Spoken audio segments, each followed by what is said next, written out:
যে দোয়া পড়লে জেনার গুনাহ মাফ হয়, সে দোয়াটা আপনাকে জানাচ্ছি। দর্শক, হয়তো অনেকে ভুলবশত জেনা করেছেন, এখন অনুতপ্ত অনুশোচনায় আছেন কিভাবে ক্ষমা পাওয়া যায়। কারণ আপনারা অনেকেই জানেন হয়তো জেনা হলো মারাত্মক গুনাহ, এটা জাহান্নামে নিয়ে যায় মানুষকে। তবে হতাশার কারণ নাই, আল্লাহ তাআলা সমাধান রেখেছেন। দেখুন, আবু হুরায়রার কাছে একটা মহিলা আসলো বাচ্চা সহ, যে বাচ্চাটা জেনা করার কারণে হয়েছে।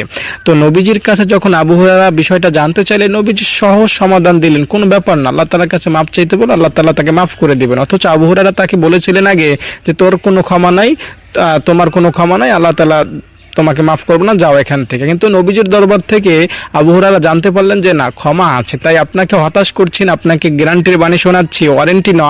তাই আপনি যদি বিশ্বাস সহকারে এই দোয়াটা পড়েন, ঠিক আছে, রব্বি গফিরলি ওয়ারহাম ওয়া আনতা খায়রুর রাহিমিন, এটা আছে আপনার সূরা আল মুমিনুনের 118 নম্বর আয়াতে। এই দোয়াটার অর্থ হলো, হে আমাদের রব, আপনি ক্ষমা করুন, দয়া করুন এবং আপনি সর্বশ্রেষ্ঠ দয়ালু। এটা যদি গুনাহ মাফের আশায় জেনা থেকে মুক্ত যদি থাকতে পারেন, আপনি যদি ভবিষ্যতে আর গুনাহ না করেন জেনার, তাহলে আপনি ইনশাআল্লাহ গুনাহ মাফের আশায় দোয়াটা পড়ার ফলে আপনার অতীতের জেনা করার গুনাহ থেকে আপনি অব্যাহতি পাবেন, খুব সহজে নিস্তার পাবেন ইনশাআল্লাহ।